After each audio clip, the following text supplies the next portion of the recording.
جگہ ملتی ہے بیٹھ جاؤ، خاموش ہو جائے. الصلاۃ والسلام علیک یا رسول اللہ وعلی آلک وصحبک. اللہ پاک کی حمد و ثنا اس کے پیارے محبوب حضور خاتم النبیین شفیع المذنبین رحمت للعالمین آقا نامدار مدینے کے تاجدار رحمت پروردگار بے چین دلوں کے قرار ہم گنہگاروں کے غم گسار اللہ کے یار خدا کی خدائی کے مختار احمد مجتبیٰ جناب حضرت محمد مصطفیٰ صلی اللہ علیہ وآلہ وسلم کی بارگاہ اقدس و انور کے اندر کروڑوں درود و سلام ہدیہ کرنے کے بعد انتہائی تقدس مآب سٹیج پر تشریف فرما سادات اعظام علماء کرام نعت خوانان حضور سید خیر الانام علیہ السلام اور عاشقان مصطفیٰ شمع رسالت کے پروانوں جمال مصطفیٰ کے دیوانوں اپنے آقا کا میلاد منانے والے عظیم مسلمانوں، آج کی یہ پاک محفل میرے اور آپ کے پیارے آقا نبی کریم رؤوف الرحیم صلی اللہ تعالیٰ علیہ وآلہ وسلم کے میلاد شریف آمد مبارک کی خوشی کے اندر منعقد کی گئی ہے. انتہائی محبت کے لائق عزیزم محمد عرفان قادری سادات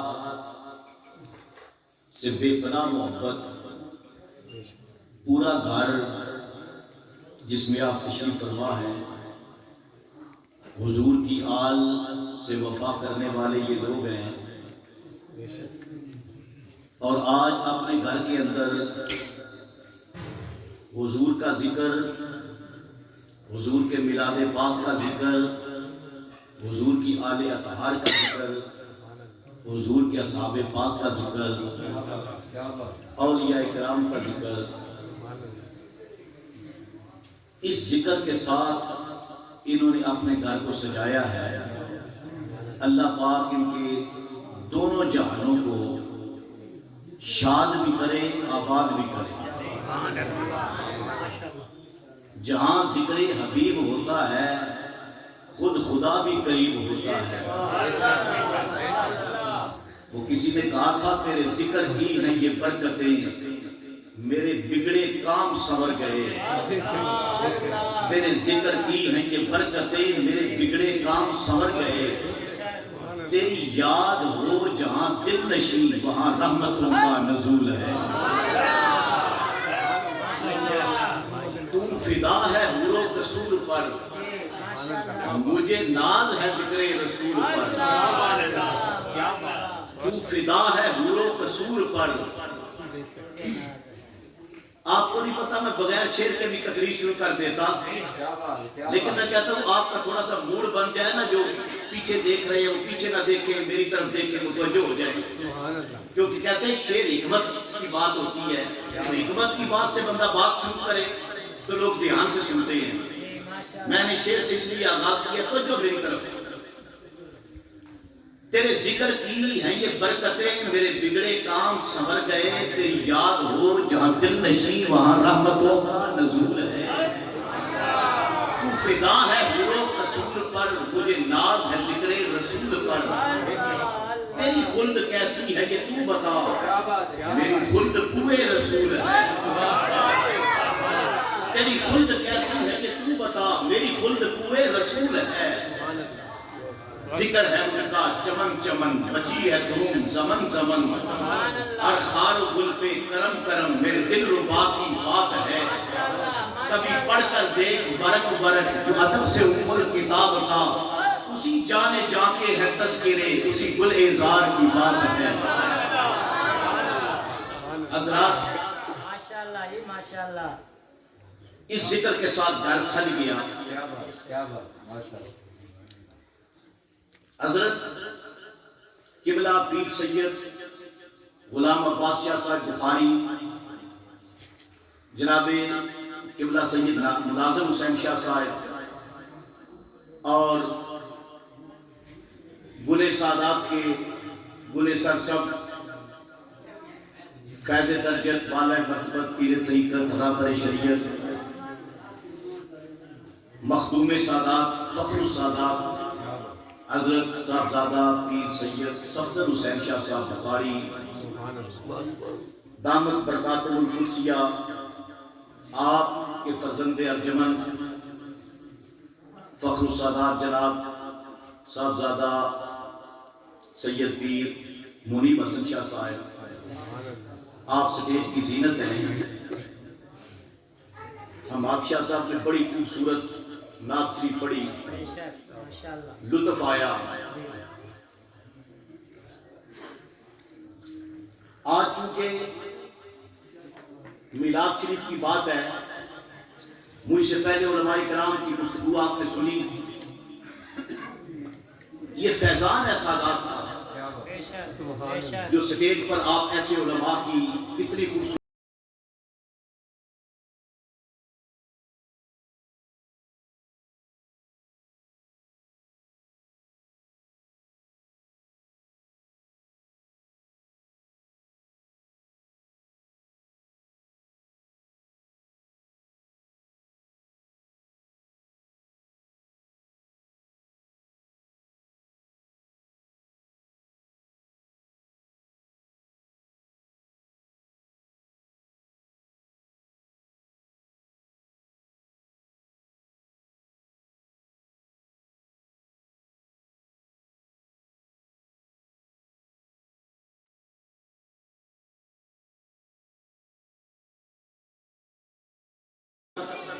وفا نہیں ہو سکتی جب تک حضور کے گھرانے سے بندہ وفا نہیں بے شک بے شک بے شک سبحان اللہ ہم تو اس مشرق کے لوگ ہیں سنی کہ مدینہ شریف کے کتوں سے بھی پیار کرتے ہیں سنوں سے پیار کرتے ہیں سنگ ریزوں سے پیار کرتے ہیں ہم بر صغیر کے اندر اس بندے کو امام مانتے ہیں جس کو احمد رضا کہا جاتا ہے اور اس کو کیوں ہم نے اپنی محبتوں کا امام قرار دیا ہے اس کی وجہ یہ ہے کہ اس نے حضور کے متعلق نہیں حضور کے شہزادوں کے متعلق نہیں اس نے امام حسن کے شہزادے حضور غوث پاک شیخ عبد القادر جیلانی محبوب سبحانی اور اتفاق کی بات ہے آج یوم وصال بھی ان کا ہے بغداد کے اندر ان کا عرس منایا جا رہا ہے اور آج ذکر ان کا بھی محفل میں آ گیا ان کے متعلق اعلیٰ حضرت نے فرمایا تھا تجھ سے در اور در سے صد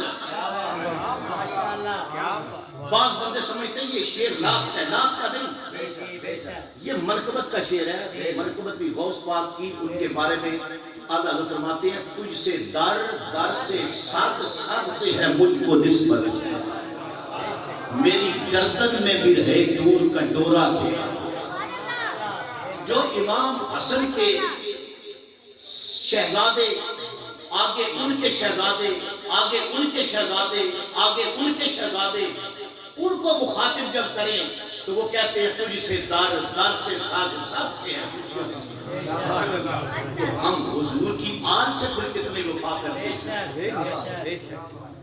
پانچ تن جن کو کہا جاتا ہے ان کے بارے میں ہمارے جذبات کیا ہوں حضرات گرامی تو جو میری طرف جناب قاری عمران صاحب نے بڑی خوبصورت منقبت پیش کی مولا علی کی بعض بندوں کو یہ فکر لائق ہو جاتی ہے نا کہ دیکھیں کہ میلاد ہے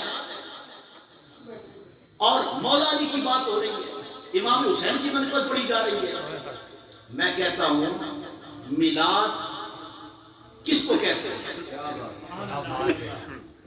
حضور کی ولادت کو کہتے ہیں. ہم اکٹھے ہوتے ہیں حضور کی ولادت کی خوشی کے لیے.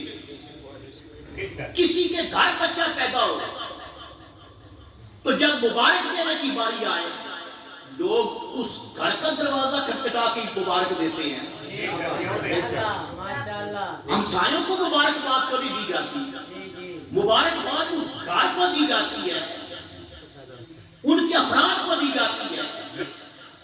بھئی آج اگر آقا کا میلاد ہے تو اس گھر کو مبارک ہے نا جہاں حضور نے قدم رکھے ہیں. جس گھر حضور کا میلاد ہوا ہے تو جو اس گھر کے اندر رہتے ہیں ان سے بندہ ناراض ہو, گھر والوں سے ناراض ہو, اور جو جس کی ولادت ہو رہی ہے اس سے بندہ کہے کہ مجھے اس کے آنے کی بڑی خوشی ہے. بھئی بندہ جب آتا ہے اکیلا تو نہیں آتا, اس کے رشتے پہلے موجود ہوتے ہیں. دنیا میں آتا ہے نظام ایسا ہے, آتے ہی اس کا باپ بھی ہوتا ہے, اس کی ماں بھی ہوتی ہے, اس کا چچا بھی ہوتا ہے, کوئی اس کا تایا ہوتا ہے, کوئی پھوپھی ہوتی ہے, یہ سارے رشتے ہوتے ہیں.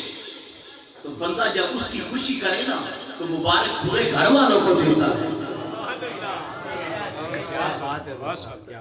حضرت توجہ میری طرف بات آگے چلے گی. میں نے آیات پڑھی ہے قرآن پاک کی, یہ سورہ دہا کی آیات ہے. آج وہ چشتی صاحب ہو گیا. یہ سورہ دہا قرآن پاک کی آخری سورتوں میں سورت ہے. اللہ پاک فرماتے ہیں والدہا واللیل اذا سجا. لو جی حضرت سلیم صاحب قرآن پاک کی آیات کا ترجمہ سنیں. اللہ پاک فرماتے ہیں والدہا واللیل اذا سجا. ترجمہ قرآن جب پڑھا جائے تو ترجمہ نہ بھی آئے سبحان اللہ کہنا چاہیے. اس دور میں بڑے فتنے ہیں. ایک فتنہ یہ بھی ہے, آج کل ایک سکالر صاحب ہیں, وہ لوگوں کو کہتے ہیں جتنے اللہ دے ولی نے جنہاں تسی ولی اللہ جنہاں دے دربار جلوس کران دے انہاں ترجمے نہیں کیتے, انہاں کوئی قرآن کا ترجمہ نہیں کرتا, انہاں ترجمہ نہیں قرآن کا کیتا. میں کیا ترجمہ جدوں تک نہیں سی نہ ہو ادو تک فتنے نہیں پہ.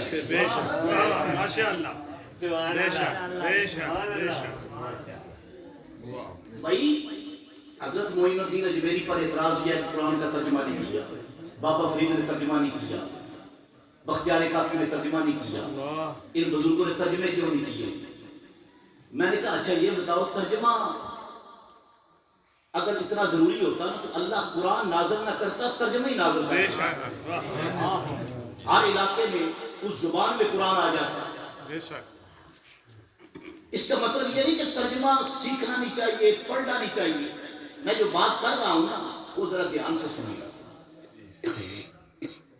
جب ترجمے نہیں تھے تو کیا تھا, لوگ براہ راست علم حاصل کرتے تھے, اور جو مفہوم انہیں سمجھ آتا دل میں لکھ لیتے.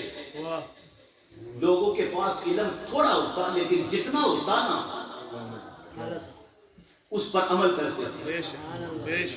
اگر مرشد نے بسم اللہ بھی یاد کرائی ہے وہ اٹھتے بیٹھتے چلتے پھرتے کھاتے سوتے پیتے بسم اللہ بسم اللہ, دروازہ کھولا بسم اللہ, مہمان آیا بسم اللہ, روٹی پکائی بسم اللہ, توے پہ ڈالی بسم اللہ, کسی کے آگے رکھی بسم اللہ. وہ گھر کے اندر بسم اللہ کی برکت اتنی تھی کہ برکت ہی برکت تھی. آج آپ اندازہ لگائیں کہ لوگوں کے پاس پیسہ بھی بڑا ہے لیکن نہیں ہے تو برکت نہیں ہے. ترجمے آئے تو کسی نے کہا میں اس کا مانتا ہوں اس نے کہا نہیں میں اس کا مانتا ہوں، اس نے کہا نہیں میں اس کا مانتا ہوں. جتنے ترجمے آئے اتنی جماعتیں بن گئی. بے شک. یہ کبھی آپ کو پھر بات سناؤں گا.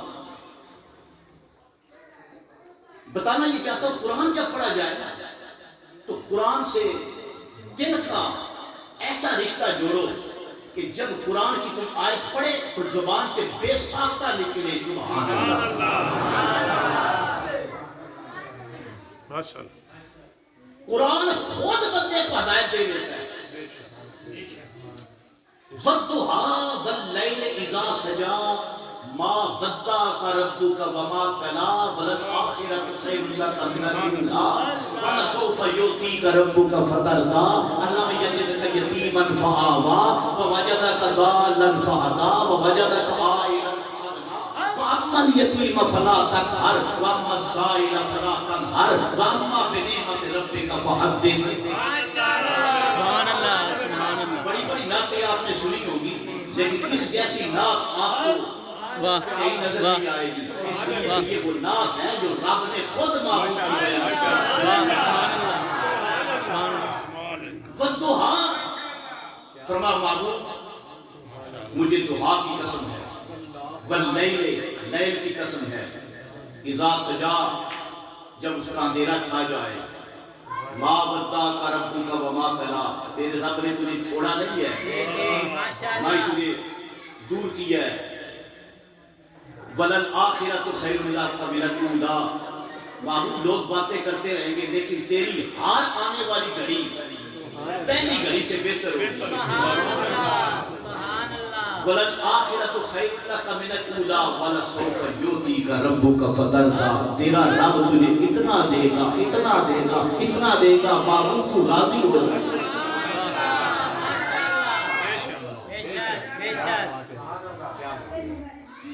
أَلَمْ يَجِدْكَ يَتِيمًا فَآوَىٰ محبوب کیا ہم نے آپ کو یتیم نہیں پایا؟ فَهَدَىٰ پھر ہم نے آپ کو پناہ دی.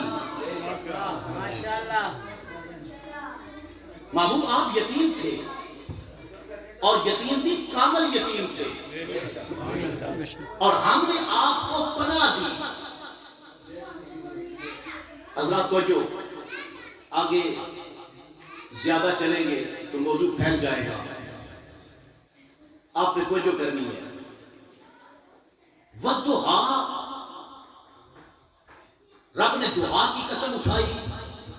علماء نے لکھا کہ اللہ پاک نے حضور کے رخ زیبا کی قسم اٹھائی. حضور کے چہرہ مبارک کی قسم. واللیل اذا سجا حضور کی زلفوں کی قسم اٹھائی. لیل سے زلفیں مراد لی, دعا سے حضور کا چہرہ مراد لیا. اگر توجہ کرنا بے پناہ اس کے پھر آگے مفہوم ہے لیکن ابتدا میں بتانا یہ چاہتا ہوں یہ سورت اتری کیوں. اللہ نے قسم اٹھائی کس وقت؟ والضحیٰ واللیل اذا سجا کیوں قسم اٹھائی؟ کفار نے ایک پراپیگنڈا کیا تھا. نبی پاک صلی اللہ علیہ وسلم کے پاس جبریل چند دن کے لیے وحی لے کر نہیں آئے. کچھ دن وحی نہیں آئی, وقفہ ہو گیا تو کفار آپس میں باتیں کرنے لگے, کہنے لگے پہلے تو ہر روز جبریل 2 بار آتے ہیں 3 بار آتے ہیں, کبھی یہ پیغام کبھی وہ پیغام, لیکن اتنے دن ہو گئے کوئی وحی نہیں آئی. اس کا مطلب یہ ہے کہ رب نے نعوذ باللہ محمد کو چھوڑ دیا. یہ باتیں دشمن کرنے لگے, حضور تک باتیں پہنچی. آپ کے قلب نازک پہ بڑی گران گزری. جب باتیں گوار گزری اللہ نے جبریل کو بھیجا. جبریل جا میرے معبود کے پاس پیغام دے جا. کفار نے میرے معبود کا دل رنجیدہ کیا ہے اور میں اپنے معبود کے آنسو اب پوچھوں گا. جب معبود کے آنسو گرے تو جو عاشق ہوتا ہے وہ محبوب جو محب ہوتا ہے وہ محبوب کے آنسو خود صاف کرتا ہے. فرمایا میں محب ہوں رب، مصطفیٰ میرا محبوب ہے. بات کافروں نے کی ہے، دل نازک پہ گرا گزری ہے. اب جو آنسو آقا کی آنکھ سے گرے ہیں نا، میرے استاد خضر ملت فرما کرتے تھے ان کی آنکھوں سے جو ایک آنسو گرا عرش اعظم کا چہرہ بھی تر ہو گیا. ان کی نوری جبیں پہ جو بل پڑ گئے سارا عالم ہی زیر و زبر ہو گیا. رخ شہ انبیاء کا جدر ہو گیا، دونوں عالم کا کعبہ ادھر ہو گیا. حضرات تو جو فرمایا جا پیغام لے کے جا اور محبوب کو جا کے کہہ دے فتوحا. جب بھی رنجیدہ ہو اور اس کا جو محب ہے وہ اس کے مکھڑے کی بات کرے،